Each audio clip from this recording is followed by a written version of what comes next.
No outro lado da mandala, me deparei com enormes e bem cuidados jardins que circundavam uma pequena casa. O lugar transmitia uma agradável sensação de tranquilidade. Um homem mais velho andava pelas veredas de terra, margeadas por gramados e plantas, conversando com dois jovens. Chamou-me a atenção as roupas que vestiam. Entendi que o vestuário era um dos elementos que sempre ajudariam para me situar onde eu estava naquela estranha viagem. A arquitetura seria outro fator de auxílio. Havia a elegância do despojamento daqueles homens em se vestir, uma simplicidade também motivada pelo calor. Sentei-me em um banco de pedras no jardim e me dediquei a observar. Ao longe, um conjunto de pequenos prédios no alto de uma colina. Entre eles, identifiquei o Partenon, com as suas clássicas pilastras ao estilo da Grécia Antiga, antes de restar destruído pelos venezianos.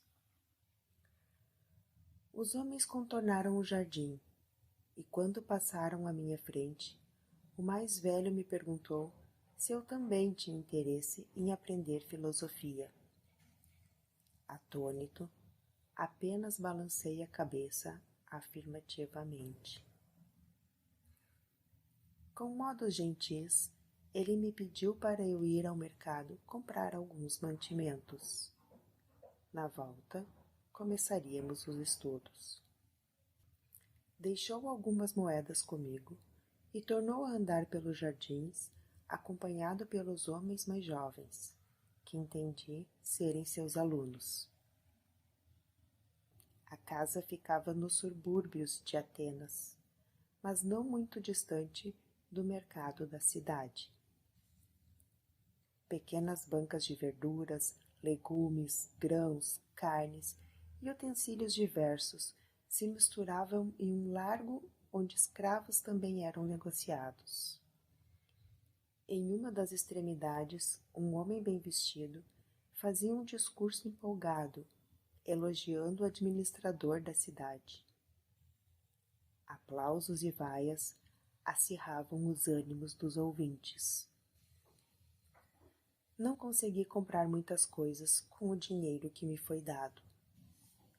Ao retornar à casa, expliquei ao homem mais velho que tinha feito o possível. Ele me ofereceu um doce sorriso e afirmou: de quanto menos eu precisar, mais livre serei. Fez uma pausa e complementou: o indispensável ao corpo é suficiente à alma. Em seguida, sugeriu começarmos os estudos. Animado, perguntei onde era a sala de aula e ele apontou o jardim. Fez um sinal para eu o acompanhar. Assim que começamos, ele me perguntou qual impressão eu tivera do mercado. Falei que diferentes aspectos mereceram a minha atenção, entre eles, o homem que discursava fartos elogios ao governador. Isto irritou muitas pessoas. O filósofo comentou: durante séculos, os gregos acreditaram que ao montar as suas cidades de maneira organizada e funcional, teriam a garantia de uma vida plena. Assim, viveriam em paz, seriam felizes, livres, dignos e repletos em amor. Então, se empenharam em estruturar as denominadas polis. Tudo parecia perfeito, até sermos subjugados pelos macedônios. Aquilo que seria, deixou de ser. Passamos a depender da boa vontade dos novos administradores, que possuem conceitos bem diferentes aos nossos.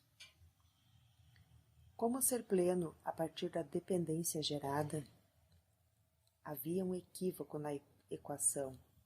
pois o resultado não se mostrara correto.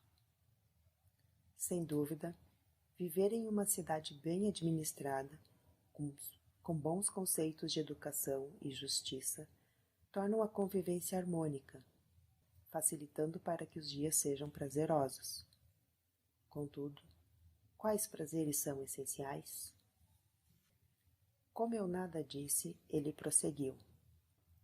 Quase todos desejam a paz e a felicidade, apenas para ficar nos exemplos mais comuns. Estão errados? Penso que não. Mas o que seria necessário para atingirem tal objetivo? Fez uma pausa antes de continuar. As mordomias da fortuna, os privilégios da política e das leis, as relações sensoriais onde o prazer também reside na sensação de domínio sobre os outros, são alguns dos meios mais usuais nos quais muitos acreditam que encontrarão os fins desejados, como a dignidade e o amor. Porém, ninguém chega ao destino certo ao percorrer a estrada errada.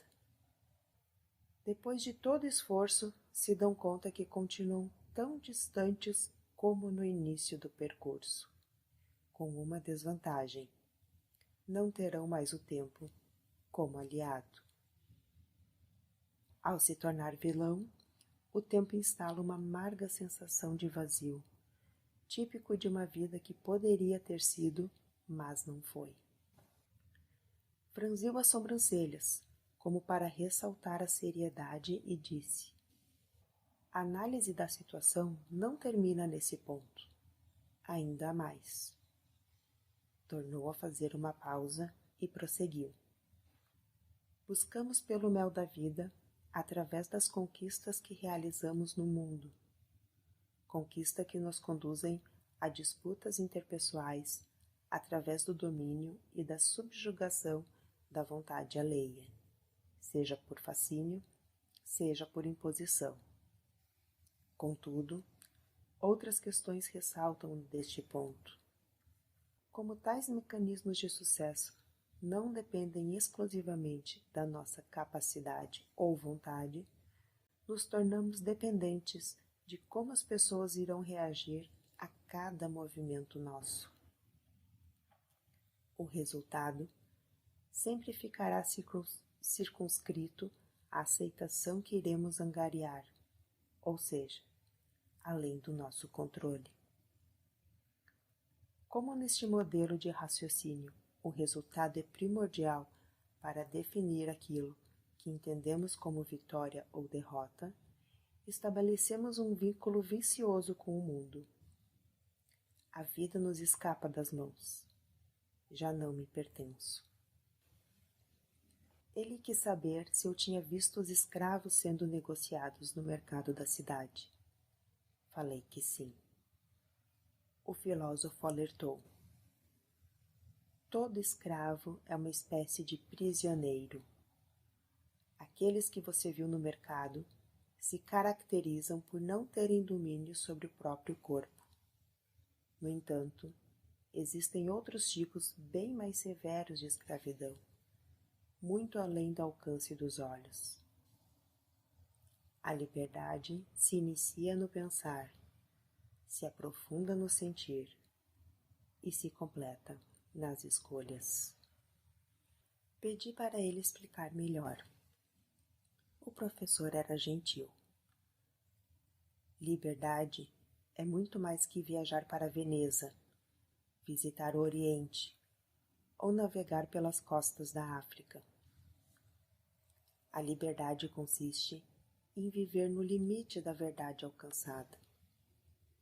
É se apoderar tanto do seu sim quanto do próprio não. É entender todas as possibilidades de escolhas e conseguir se determinar no compasso da própria vontade, sem machucar ninguém. Trata-se de um poder exclusivo da consciência, que se expande na percepção e sensibilidade de quem genuinamente ainda não somos, sem margem aos enganos, enquanto se faz uma aperfeiçoada leitura do mundo ao redor. O corpo é uma embarcação, mas pouco diz sobre a capacidade do navegante. O domínio sobre o corpo é relativo, pois uma doença, a idade, um acidente ou mesmo uma sentença de prisão podem limitar os seus movimentos, mas não as suas ideias ou sentimentos. Pensar, sentir e escolher são de propriedade do espírito. Logo, somente este poderá ser integralmente livre. A condição fundamental é que se conheça a verdade, afinal, ninguém é livre enquanto aprisionado nas próprias mentiras e ignorâncias. Não existe prisão mais estreita do que não saber que não sei. Há mais almas encarceradas pelo mundo do que corpos entre paredes de uma cela. Uma realidade triste e ainda pouco compreendida. Questionei a razão pela qual um assunto de tamanha importância ainda era tão pouco comentado. Ele explicou: a verdade é a chave que liberta. Nem todos estão prontos para lidar com tamanho poder, afirmou com um tom de voz sereno. Em seguida, prosseguiu. Tudo que incomoda no viver sinaliza algo ainda mal estruturado dentro do ser. Quando acontece, significa a necessidade de alguma transformação. Não no mundo, mas em nós. Podemos não gostar de muitas situações, é normal que ocorra.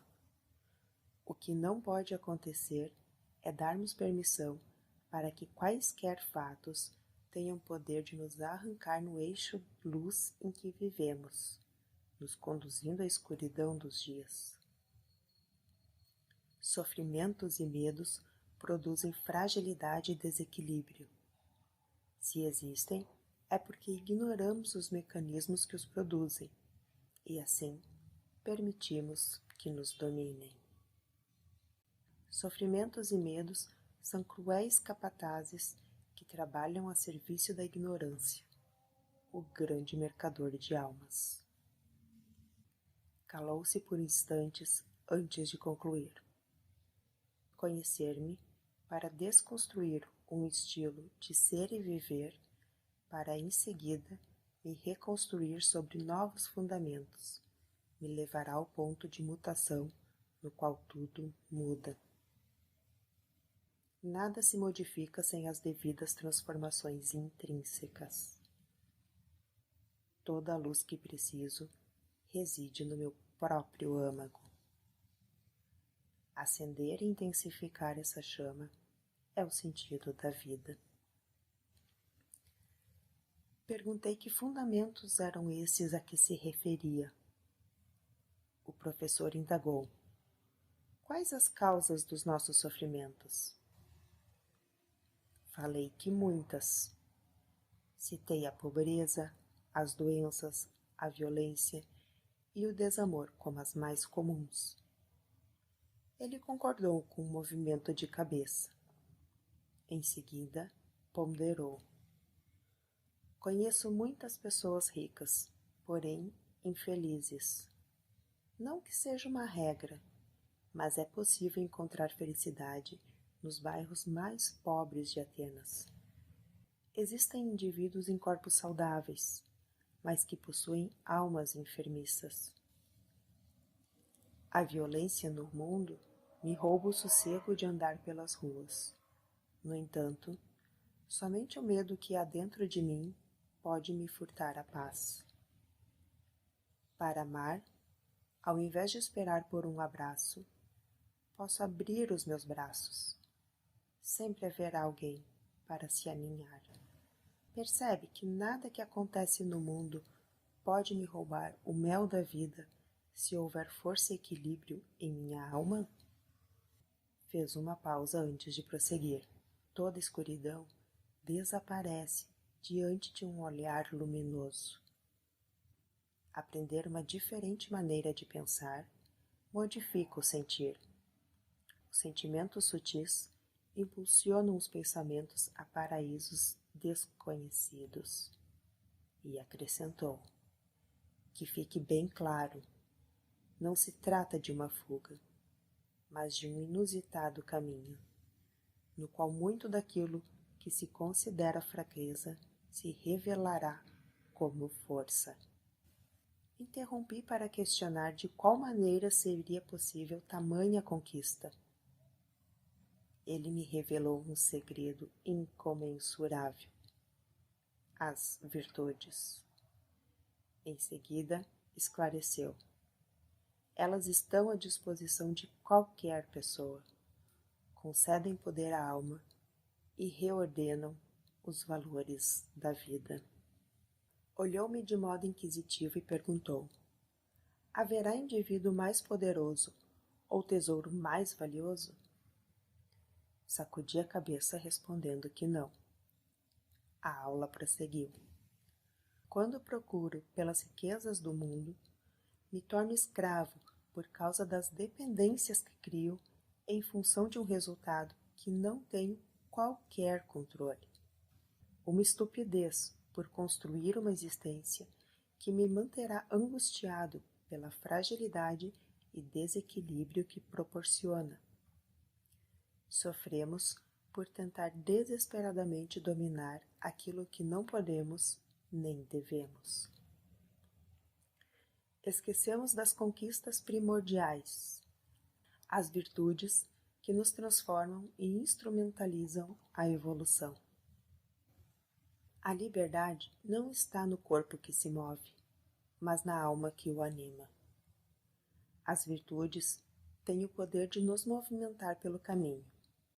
Apenas elas, nada mais. Entender as virtudes é aprender a 1000 maneiras de amar. O olhar do filósofo vagou por entre as flores do jardim. Depois ele argumentou: cada indivíduo passa a depender apenas de si mesmo para seguir se arrastando ou conquistar as definitivas asas que o permitirá sobrevoar as tempestades da existência. As virtudes são autênticas fontes de leveza, força e equilíbrio. Quando agregadas a um estilo de ser e viver, formam e intensificam a luz, que afasta a escuridão dos dias.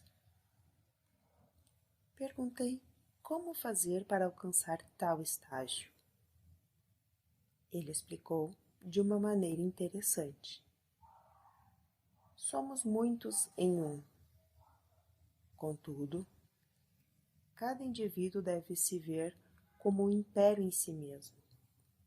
Dentro de nós residem os mais estranhos habitantes. A falta de harmonia entre eles gera conflitos graves e dificulta o desenvolvimento desta cidade. Assim é comigo e contigo, assim é com todos. Dentro de cada um existe o nobre e sorrateiro, o ingênuo e o sagaz, o juiz e o usurpador, o manso e o louco, o amante e o rejeitado, o insatisfeito e o conformado, o guerreiro e o sábio. Quem você escolheria para governar a cidade? Respondi que, sem dúvida, o sábio. O filósofo prosseguiu no método socrático. O que fazer com os demais? Todos querem um lugar ao sol, e cada qual pensa e sente de uma maneira própria. Devemos ignorar, negar, reprimir ou educar esse povo? Falei que o sábio se dedicaria em educar a todos, pois são importantes por fazerem parte de quem eu sou. Se faltar um, seguiria incompleto. O filósofo ponderou. Entendeu agora? Mais do que as polis feitas de prédios e pedras, esta é a cidade fundamental que, se não funcionar bem, nenhum outro lugar poderá lhe proporcionar a beleza dos dias. Fui sincero, e disse que não tinha alcançado toda a extensão da explicação. O filósofo ponderou. Não exaltar homens ilustres evita a inveja e os conflitos. Pedi para explicar melhor. Ele foi didático. O orgulho e a vaidade são duas sombras vulgares. Soberba e arrogância são características dos poderosos, ao menos aqueles que o mundo reverenciam como tais. São os administradores da maioria das cidades mundo afora. O orgulho e a vaidade exaltam o homem ilustre em aparência, que anseia por reconhecimento e aplausos, característica típica das pessoas inseguras, que precisam esconder de si mesmas a fragilidade que não conseguem confessar nem superar. Vestem as máscaras da arrogância e as fantasias da prepotência para se iludirem melhores que são. Também para manter afastados todos aqueles que podem desvendar ou revelar a sua mentira. Não raro, chegam a acreditar no próprio engano que criaram, para fugir do perfeito espelho, aquele que mostrará quem eles nunca foram. Como um monstro que a fome aumenta à medida que o alimentamos, a necessidade de elogios e aplausos se intensificará a cada dia. Não há como saciar um desejo vazio. Restará sofrimento que explodirá em ódio ou implodirá em tristeza. Culpam a cidade que vivem e se esquecem da cidade que são. Olhou-me com serenidade e indagou: quem hoje administra a sua cidade? Confessei que nunca tinha me observado por este prisma. Ele prosseguiu: a depender de quem está no controle, a cidade haverá harmonia ou confusão. A desordem interna provoca os conflitos externos, nunca ao contrário. Uma cidade estruturada e equilibrada pela força da sua própria luz não se deixa abalar pelo inconformismo e bagunça da aldeia ao lado, ainda que cheguem as ameaças e gritaria. Ele ampliou o raciocínio. Dentro de cada um existe o sábio que conhece as razões puras da alma. Mas há também alguns habitantes que desde tempos imemoriais foram condicionados a percorrerem as estradas do mundo e usufruírem dos prazeres, todos de superfície, ali proporcionados. Nem sempre por vileza, mas por acreditarem que assim terão acesso às maravilhas da vida. Alguns demoram muito tempo para perceberem o engano. Outros desperdiçam a existência sem nada compreender. Por esta razão, o sábio aconselha ao povo que não colecionar tesouros evita a ganância e os roubos, pois os quer forte e equilibrados para entender o encanto que existe em rotas até então impensadas, menosprezadas ou desprezadas. Não que haja qualquer erro com a fortuna, mas para lembrar que ela não é prioridade, apenas aspecto de aprendizado.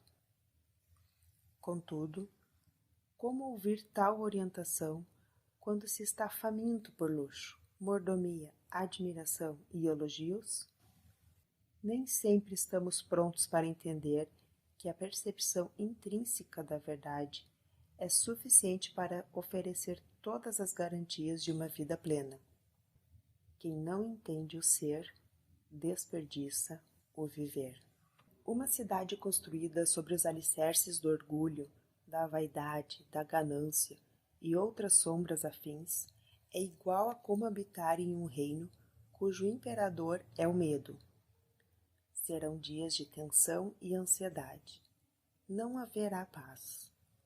A liberdade será uma desconhecida. A dignidade ficará escassa. O amor e a felicidade existirão apenas nos poemas. O filósofo continuou. Não ostentar bens e atributos evita a perturbação do povo. Ninguém se prejudica mais do que a cada um a si próprio. O sábio precisa mostrar ao povo, ou seja, a outra face dele mesmo, as vantagens reais de se possuir uma escala de prioridades virtuosa, sem as quais será impossível alcançar as verdadeiras riquezas. De nada vale para o amor os títulos que me foram concedidos por razões políticas ou interesses sociais. Nenhum valor terá para a liberdade as propriedades que possuo. De pouco servirá para o amor um diploma que não me permita expandir e agregar virtudes que ainda não possuo. De compartilhar o melhor que criei em mim e para mim. A felicidade não depende de coisa nenhuma, mas somente do invisível conquistado no âmago do ser. A dignidade se molda no trato com toda a gente. O avesso da paz não é a guerra, mas o medo, cujo terror somente se desmancha quando entendemos a força da alma, melhor dizendo, a verdade do sábio e o equilíbrio que se origina a partir deste ponto. O sábio governa serenando corações, arrefecendo as emoções densas e desejos mundanos em si mesmo. Mostra ao povo a riqueza da humildade, o valor da simplicidade e como é preciosa a compaixão. Uma vida plena é fruto de uma existência repleta em virtudes. Assim, o sábio fortalece o povo, enfraquecendo os desejos do povo. Desmanchar os ultrapassados vícios pelos desejos ancestrais que nos fazem caminhar em círculos, sem chegar a lugar nenhum, é primordial para a conquista do poder fundamental. Quanto mais alinhado o povo estiver ao eixo luminoso, que serve de rumo às escolhas do sábio, ou seja, da alma, menos antagonismo restará para corrigir e educar em sua cidade. Se o povo não sente inveja nem ganância, o sábio não precisará intervir. Assim, o sábio agirá sem agir. Isso significa que não haverá mais a necessidade de raciocinar para corrigir rotas que conduzem aos abismos da existência, pois já se caminha rumo à luz, não apenas com a mente, mas também com o coração, em absoluta harmonia. O certo e errado, o bem e o mal, aos poucos, adquirem encantadora clareza. Não haverá raciocínios tortuosos, nem sentimentos vacilantes diante das bifurcações do caminho. E tudo ficará em paz. Esta é a cidade que não podemos prescindir de governar pela necessidade de vivermos nela. Nesse império legítimo se esconde o ouro da existência e se oculta as maravilhas da vida. O filósofo disse ter recebido em sua casa, dias atrás, um sábio do Oriente distante, que lhe entregou um poema. Fez questão de recitá-lo. Um pequeno remo de madeira e um colar de ouro com pedras preciosas estão à disposição de todos. O povo prefere o colar, gosta da sensação de poder que proporciona. O sábio escolhe o remo de madeira, então consegue atravessar o rio.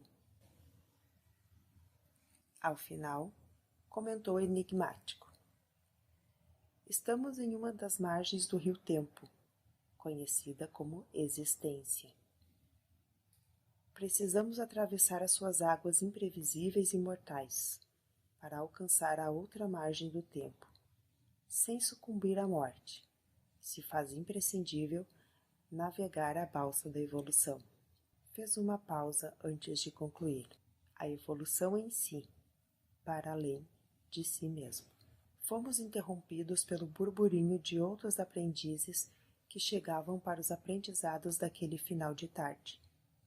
O filósofo fez sinal para eles se aproximarem e voltou a andar pelas alamedas do jardim. Foi acompanhado pelos alunos, já acostumados ao formato das aulas. Fiz menção em segui-los, quando notei uma mandala grená e dourada, em forma de cruz, próximo ao muro da casa. Entendi o recado que aquela lição se encerrara.